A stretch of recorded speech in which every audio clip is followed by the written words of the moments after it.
Italian and Scottish researchers, mainly from the University of Pisa, conducted advanced high-frequency radar mapping under Egypt's famous pyramids. The Great Pyramid has been measured from every angle we know: height, weight, chambers, passages. But this time, the surprise did not come from the stone at all. It came from something moving beneath it. Is known as synthetic aperture radar Doppler tomography, the microscopic vibrations measured on the Earth's surface using this tech.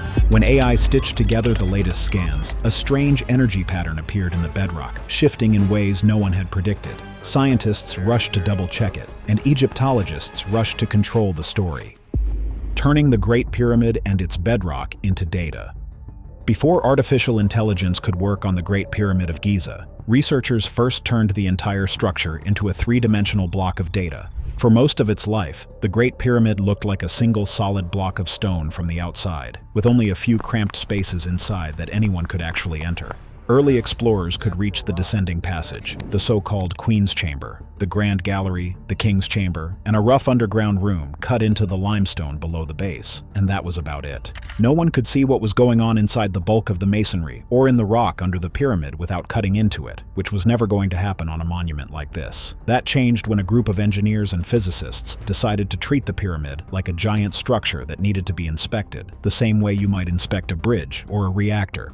In late 2015, Cairo University and a French group called the HIP Institute launched the Scan Pyramids project.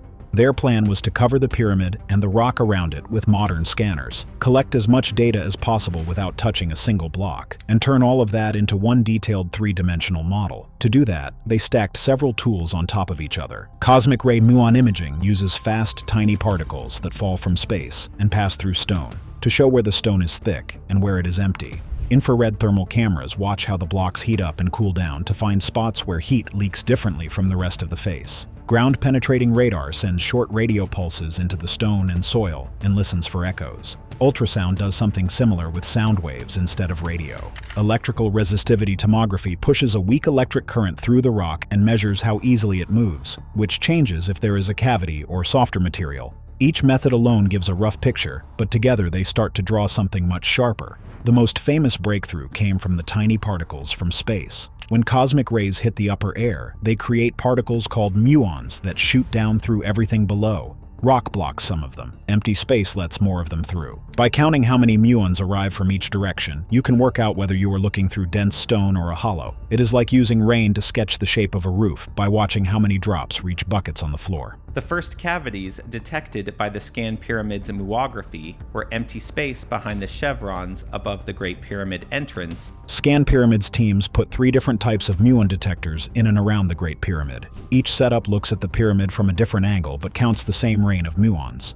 After months of measuring, the results showed something no one expected. Above the long, steep Grand Gallery, where blocks were supposed to be tightly packed, the muon counts suddenly looked more like counts through open space than solid stone. All 3 detector systems saw the same thing from different directions. A large empty region with a length of at least about 100 feet and a cross-section similar to the Grand Gallery itself. The team called it the Scan Pyramids Big Void. It was the first major internal structure discovered in the Great Pyramid since the 19th century, and it was found without moving a single stone. The muon maps also showed an odd low-density spot above the original entrance on the north face, behind a set of big chevron-shaped blocks. That hint later became known as the North Face Corridor, a corridor-like space running behind those chevrons near the outside of the pyramid. What makes this kind of work different from older surveys is the amount of data involved. Modern muon imaging does not give a single flat picture. It fills a 3-dimensional grid of tiny blocks inside and around the pyramid. One recent muon study of Khufu's pyramid used a grid of about 8 million of these tiny 3-dimensional cells, often called voxels, each one holding the estimated density at that point. Every moon that hits a detector is traced back along a straight line through those cells, and the computer updates the counts along that line. Over time, the system records billions of such paths. No human can look at that many numbers by hand and see where the voids and solid lines are. That is where heavy data processing starts to matter. Programs have to clean away noise, search for streaks of slightly lower density that might mean a corridor, and test different internal layouts until the simulated muon counts match the real ones as closely as possible. Researchers now use machine learning methods to sharpen those images and to pull out hidden anomalies that did not match the old design plans. While the muon teams were busy with the inside, another set of groups watched the outer skin of the pyramid. In late 2015, Scan Pyramids teams ran an infrared thermal survey of several pyramids, including Khufu's. They scanned the faces at sunrise, as the stone warmed up, and at sunset, as it cooled down. On the eastern face of the Great Pyramid, they found 3 stones in the lowest row that stayed noticeably warmer than the surrounding blocks. Those spots showed up as bright patches in the thermal images and did not match the expected smooth cooling pattern. The team could not say right away what caused those hot spots. They might mark airspaces behind the face, differences in stone type, or some hidden structural feature. What mattered for the larger project was that each pixel in those thermal images is also a number, a temperature value at a certain point on the face at a certain time. Once you have that, you can plug those numbers into the same 3-dimensional model as the muon data and ask simple questions, like which areas of stone heat and cool, as if they are hollow behind the surface. To pin down the shape of the North Face corridor and other shallow features, the Scan Pyramids groups turned to tools that work at much shorter range. Ground-penetrating radar was dragged across the chevron zone and nearby areas. Each short radio pulse bounces off changes in material, and the echo times show how deep those changes are. Ultrasound sensors sent sound pulses into the stone and listened for reflections in the same way. Electrical resistivity tomography used lines of electrodes to push small currents into the masonry and the rock, then measured how easily those currents flowed, which changes when the current hits a gap or a crack. Engineers built a 3-dimensional computer model of the chevron blocks and the area behind them using detailed surface scans as a frame. Then they loaded the radar echoes, ultrasound travel times, and resistivity readings into that model and adjusted the internal shapes until all 3 datasets agreed. This merged picture confirmed that there really is a corridor-like void behind the chevrons on the north face, and it gave better estimates of its length and slope than muon data alone could do. The same mix of methods has now moved down to the base of the pyramid. A 2025 report from the Scan Pyramids collaboration describes ground-penetrating radar, ultrasound, and resistivity tests along part of the face that looks toward the main approach. These tests found 2 small air-filled cavities only a few feet behind the stone surface, at depths of roughly a little under 5 feet and just under 4 feet. Because they sit in the rock right in front of the monument and line up with other architectural features, the team suggested that they might be part of a hidden entrance zone. By now, the Great Pyramid and the limestone it rests on are no longer just shapes on a map. In computer memory, they exist as a dense 3-dimensional grid where each tiny block of space can hold several values at once. Estimated density from muons, how it heats and cools from thermal scans, how radar waves bounce there, how electric current flows, and how far the local gravity field bends. Once this full digital pyramid was dropped into field simulation software, some teams noticed something odd under the base, a patch in the rock where the modeled fields kept clustering instead of spreading out. To understand why that patch shows up there, and why people now mention a kind of energy pattern under the Great Pyramid, you have to stop thinking of it as just stone sitting on sand and start seeing it as part of the planet's larger electric skin. The living energy pattern under the pyramid. Over the last few years, a quiet idea from physics labs has begun to gain momentum. A few researchers say the Great Pyramid does something special to invisible waves in the air. When certain kinds of radio waves wash over the stone, the energy does not just pass by and fade, it gathers in a few places, including the rock right under the base. He outlines that the Great Pyramid is actually a coupled oscillator which transforms vibrations into energy, and that generates power. Watched over time, that shifting pattern starts to look like something alive. An energy pattern is simply the way invisible fields line up in space. When some scientists call a pattern living, they mean it changes when the world around it changes. The Great Pyramid sits in the middle of a constant storm of radio and other electromagnetic waves. These waves are in the same family as light, just with much longer length between each crest. They carry radio broadcasts and static from lightning. The stone does not make these waves, it just stands there while they pass through and around it. The surprising part is that its size, shape, and inner layout can steer a small slice of that energy into certain spots. A key look at this came from a physics study that appeared in the year 2018. A team based at ITMO University in St. Petersburg and a lab in Hanover turned the known size and shape of the Great Pyramid into a computer model. They filled it with average limestone, carved in the main rooms, set it on a block of rock that stood in for the plateau, and asked one question: if long radio waves roll past this object, where does the energy go? They focused on waves with lengths between about 200 and about 600 meters, which is between about 650 and about 2,000 feet.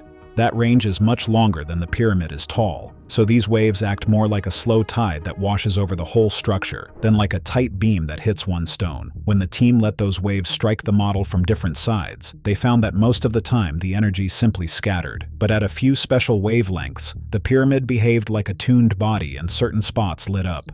Inside the stone, the model showed stronger fields in 3 main zones. One was around the king's chamber, another was around the queen's chamber. A third zone sat near the rough-cut chamber in the rock below the center. In these places, the field strength rose above the level in the rest of the block, which means the waves were piling up a bit there instead of just passing by. The team then looked at what happens when you let the pyramid sit on a realistic base. In a second set of runs, they placed the same stone body on top of a layer of limestone that stood in for the bedrock and watched what happened in the rock under the base. For several of the special wavelengths, the model showed that most of the scattered energy did not stay in the air above or in the outer stone. It was pushed down into the ground directly under the pyramid. When they drew field maps, the brightest knot of energy sat in the rock under the center line, roughly beneath the lower chamber. The picture also changes once you stop treating the pyramid as a smooth block and remember that it is full of details. The clean computer model used smooth stone and only the major rooms. Other work has shown that the structure has extra hollow spaces, sloping corridors, hidden gaps high above main passages, and shallow gaps in the stone just a few feet behind parts of the casing. From the point of view of radio waves, every hollow space and every sudden change in stone acts like a different material. A narrow tunnel can act like a channel that guides waves from one region to another. A damp patch in the bedrock can let some of the field sink deeper, while a drier patch nearby reflects more of it back up. The end result is that the real energy map in and under the pyramid is a bent version of the simple pattern from the first model, full of extra knots and shadows. That is where heavy computer runs and pattern-finding software come in. Once the 3-dimensional model of the stone, the gaps, and the ground is in place, many different mixes of waves can be sent at it in the virtual world. Some runs stand in for distant long-range radio stations. Others stand in for short pulses from nearby transmitters. Some include more moisture in the rock, and others include less. For each case, the computer follows the same field rules and records where the energy is highest in each part of the volume. On its own, that gives a stack of frozen pictures. The real world never sits still, though. The space around the pyramid is soaked with both natural and human-made radio noise. On a global scale, storms send constant lightning pulses. Each flash adds low-frequency energy to the shell between the ground and the thin charged layer, high up in the sky that we call the ionosphere. On top of that natural hum, people have added layer after layer of their own signals. Long and medium-wave radio bands carry talk and music over long paths. High-frequency bands bounce between the ionosphere and the ground to reach ships, planes, and remote stations. Measurements show that in many places, human-made radio noise is now as strong as the natural background or stronger. In other words, the pyramid spends every hour of every day sitting in a sea of waves that span a wide range of lengths and strengths. At any given moment, only a small slice of that sea will match the special wavelengths where the structure tends to concentrate energy. But because transmitters turn on and off, storms move, and space weather changes, the blend of waves in the air is never exactly the same. When that changing mix of signals hits a fixed shape that has its own favorite ways to ring, the energy map inside and under the stone shifts in time. To move from theory to something you can test, you would need sensors in and under the structure that can feel these changes, a ring of small antennas around the base, and a few probes in existing shafts and rooms could listen for tiny swings in field strength over many months. Put together, the readings would form a thick bundle of data that ties the changing outside radio world to the fixed stone shape and the rock below it. This is where artificial intelligence tools come in. Standard field solvers can already predict how waves move through a known shape. But matching those predictions to real, noisy, long-term readings and finding the stable features inside the noise is hard to do by hand. In many other areas, learning-based programs already clean up messy scans of complex structures and pull out the main shapes hidden inside. The same style of tools is now being pointed at the pyramid problem. Over time, this approach could give a clear picture of the underlying field pattern as something with two sides. One side is fixed and comes from the unchanging shape and materials. The other side is in motion and comes from storms, broadcasts, and other swings in the radio environment. That mix of a stable frame and a restless signal is what turns a dry set of field plots into what is now called a living energy pattern. There is one more twist. The same 2018 study that treated the Great Pyramid as a large-scale wave-focusing body was not meant to power up old myths. It was meant to inspire tiny devices. The team pointed out that you can shrink the same pyramid shape down to the scale of dust-sized grains and use it to build small parts for solar cells and light sensors. At that size, the waves in question are not long-range radio, but visible and near-visible light. Turning the Great Pyramid into a live physics experiment is one thing.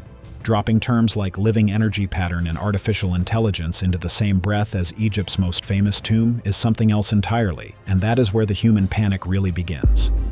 Panic, pride, and power struggles around a living pyramid. When it was first announced that scans had picked up a long, unknown hollow high inside the Great Pyramid of Giza, the story outside Egypt looked simple. A new hidden space and a lot of excitement. Inside Egypt, it felt very different. Zahi Hawass, former Minister of Antiquities and still the most famous Egyptian archaeologist, told reporters the team had found nothing and that the paper added 0 to Egyptology. He pointed out that large stone buildings always have internal gaps and insisted that only trained Egyptologists could say what really mattered inside the pyramid. The Ministry of Antiquities backed that line with its own statements, warning that talk of a new chamber was overblown and stressing that any space still had to be checked, named, and explained by Egypt's own experts. Underneath all that, there was an older wound. For decades, Egyptian scholars have had to push back against outsiders who claim aliens built the pyramids, or that the monuments are secret power plants, or that some lost master race hid its records under the sand. They have worked hard to center a simple story. The Great Pyramid is a royal tomb built by human hands. When the Big Void news broke, many of them heard the same patterns they knew from bad documentaries, only now tied to a real physics result. Pride, fear of being sidelined, and years of fighting strange theories all mixed together. The mood changed only when one of the strange signals turned into something that everyone could see with their own eyes. In early 2023, a tiny camera was pushed through a narrow crack in the pyramid. On screen, the world saw a clean, unused passage with finished walls and a flat stone roof, now known as the North Face Corridor. This time, the message from Cairo was warm. Hawass stood in front of the pyramid and called the find one of the most important discoveries of the 21st century. But the deeper problem did not go away. It just shifted. Is the Great Pyramid supposed to stay a finished national symbol? Or is it now also a sort of ancient body that can be scanned, modeled, and used like a piece of lab equipment? Different people inside Egypt answer that question in very different ways. That tension grew even sharper in 2018, when some groups claimed they had found an unusual energy pattern under the Great Pyramid. Old pyramid power ideas slipped straight back into the feed. Fringe channels went even further. They claimed the new work proved that ancient builders had engineered an energy machine on purpose. Animated diagrams showed the pyramid sitting on a bright grid and talked about ancient power networks and lost frequency technology. Others tied the same language to fresh claims about a huge underground city or tunnel network under the Giza Plateau, linked to old stories about a hidden hall of records. For many Egyptologists, this was exactly the trap they had feared. Careful, boring studies of fields around the pyramid were now supplying pictures and phrases that could be dropped straight into the wildest stories on the internet. In their view, every mention of an energy pattern near the pyramid risks being heard not as a dry field map, but as proof of a favorite myth. It is not just about scientific accuracy. It is about years of classroom work, museum labels, and public talks that can be undone by one viral clip. The Egyptian state has had to push back again and again. The Ministry of Tourism and Antiquities issues statements whenever a big claim goes viral, from stories about vast underground cities beneath the plateau to rumors that famous YouTubers have rented the pyramids like a movie set. In one recent case, a short video of workers removing modern stone and cement around an old electrical system on the Great Pyramid was shared with captions about demolition. Officials had to explain that no ancient blocks were being taken, only ugly additions from the 20th century. There are real legal stakes too. In the past, Egyptian officials who gave false or misleading public statements about major sites have faced charges of spreading false news. The signal to curators, inspectors, and guards is simple. Talking in public about the pyramids is not just casual speech. In a country where heritage is tied so closely to national pride and tourism money, careless words can end a career. All of this plays out inside a tight management system. The Giza Plateau is a World Heritage Property, and Egypt has created a supreme committee for the management of World Heritage sites to coordinate how such places are run. Thanks for watching. Now check out the videos popping up on screen for more unbelievable stories.